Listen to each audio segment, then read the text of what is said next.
निर्गम प्रकरण 10. टोळांची पीडा. मग परमेश्वर मोशेला म्हणाला, फारोकडे जा, कारण मी त्याचे व त्याच्या सेवकांचे मन कठीण केले आहे, ते ह्यासाठी की त्याच्यामध्ये मी ही आपली चिन्हे प्रगट करावी. मी परमेश्वर आहे हे तुम्हाला कळावे, म्हणून मी मिस्र्यांची कशी फजिती केली आणि त्यांच्यामध्ये काय काय चिन्हे प्रगट केली ते तुझ्या पुत्रपौत्रांच्या कानी जाऊ दे. मग मोशे व अहरोन फारोकडे आत जाऊन त्याला म्हणाले, इब्रियांचा देव परमेश्वर असे म्हणतो, तू माझ्यासमोर नमायला कोठवर नाकारीशील? माझ्या लोकांना माझी सेवा करायला जाऊ दे. तू माझ्या लोकांना जाऊ देण्याचे नाकारीशील तर पहा, मी उद्या तुझ्या देशात टोळ आणेन. ते भूतल एवढे झाकून टाकीतील की जमीन दिसेनाशी होईल. गारांच्या वृष्टीपासून निभावून जे काही शेष उरले असेल त्याचा ते फन्ना उडवितील. वनात तुमची जितकी झाडे लागलेली आहेत तीही ते खाऊन टाकीतील. तुझी घरे, तुझ्या सर्व सेवकांची घरे आणि साऱ्या मिसर्यांची घरे ते व्यापून टाकीतील. इतके टोळ तुझ्या बापदादांनी किंवा त्यांच्या वाडवडिलांनी त्यांच्या जन्मात आणि आजवर देखील पाहिले नसतील. मग मोशे मागे फिरून फारो पुढून निघून गेला. फारोचे सेवक त्याला म्हणाले, कोठवर हा मनुष्य आमच्यासाठी पाश असा राहील? जाऊ द्या ह्या लोकांना आणि त्यांचा देव परमेश्वर ह्याची सेवा त्यांना करू द्या.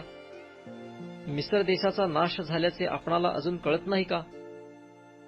तेव्हा मोशे आणि अहरोन ह्यांना पुन्हा फारोकडे आणण्यात आले आणि तो त्यांना म्हणाला, तुम्ही जाऊन आपला देव परमेश्वर ह्याची सेवा करा. पण जाणार कोण कोण? मोशेने म्हटले, आम्ही आमचे तरुण व म्हातारे ह्यासह जाऊ. आमचे मुलगे, आमच्या मुली, आमची शेरडे मेंढरे आणि आमची गुरेढोरे ह्या सर्वांना घेऊन आम्ही जाणार, कारण परमेश्वरा प्रीत्यर्थ आम्हाला उत्सव करावयाचा आहे.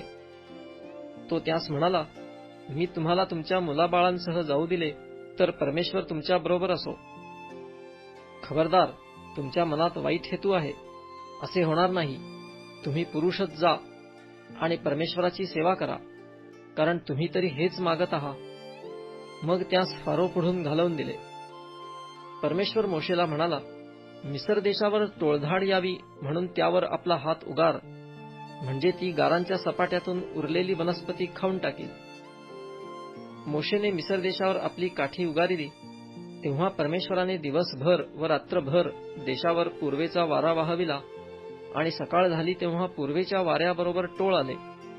सर्व मिस्र देशावर टोळांनी धाड घातली आणि ते सर्व देशावर उतरले. ते असंख्य होते. ह्यापूर्वी एवढे टोळ कधी आले नव्हते व ह्यापुढेही कधी येणार नाहीत. त्यांनी सर्व भूमी झाकून टाकल्यामुळे साऱ्या देशावर अंधार पडला आणि त्यांनी भूमीवरील सर्व वनस्पती आणि गारांच्या वृष्टीतून बचावून राहिलेली सर्व फळेही खाऊन टाकली. सर्व मिस्र देशात झाडांपैकी किंवा शेतातील वनस्पतींपैकी हिरवे म्हणून काही उरले नाही. मग फारोने मोशे व अहरोन यास ताबडतोब बोलावून आणून म्हटले, मी तुमचा देव परमेश्वर ह्याच्या विरुद्ध आणि तुमच्या विरुद्ध पाप केले आहे. तर आता ह्या एकदाच माझ्या पापाची क्षमा करा आणि ही एवढी मरणावस्था माझ्यापासून दूर व्हावी म्हणून तुमचा देव परमेश्वर ह्याच्यापाशी विनंती करा. तेव्हा मोशेने फारो जवळून निघून जाऊन परमेश्वरापाशी विनंती केली. तेव्हा परमेश्वराने पश्चिम दिशेचा प्रचंड वारा वाहविला. त्याने त्या टोळांना उडवून तांबड्या समुद्रात लोटिले. मिस्र देशाच्या सर्व हद्दीत एकही टोळ राहिला नाही. तथापि परमेश्वराने फारोचे मन कठीण केले आणि त्याने इस्रायल लोकांस जाऊ दिले नाही. निबिड अंधकाराची पीडा. मग परमेश्वराने मोशेला सांगितले, आकाशाकडे आपला हात उगार, म्हणजे मिस्र देशावर अंधकार पडेल, इतका की तो हाताला लागेल. तेव्हा मोशेने आपला हात आकाशाकडे उगारिला आणि 3 दिवस सर्व मिस्र देशभर निबिड अंधकार पसरला. 3 दिवस कोणी कोणाला दिसेना की कोणी आपले ठिकाण सोडून हालेना. पण इस्रायल लोकांच्या सगळ्या वस्तीत उजेड होता.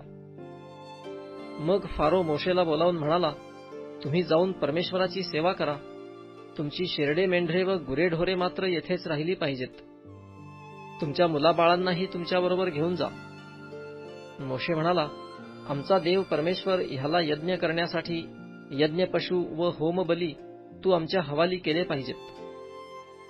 आमचे पशुही आमच्याबरोबर गेले पाहिजेत. एक खूरही मागे राहता कामा नये, कारण ह्यातूनच आमचा देव परमेश्वर ह्याच्या सेवेसाठी यज्ञपशु घ्यावे लागतील आणि परमेश्वराच्या सेवेला काय लागेल ते आम्हाला तेथे जाऊन पोहोचेपर्यंत कळावयाचे नाही.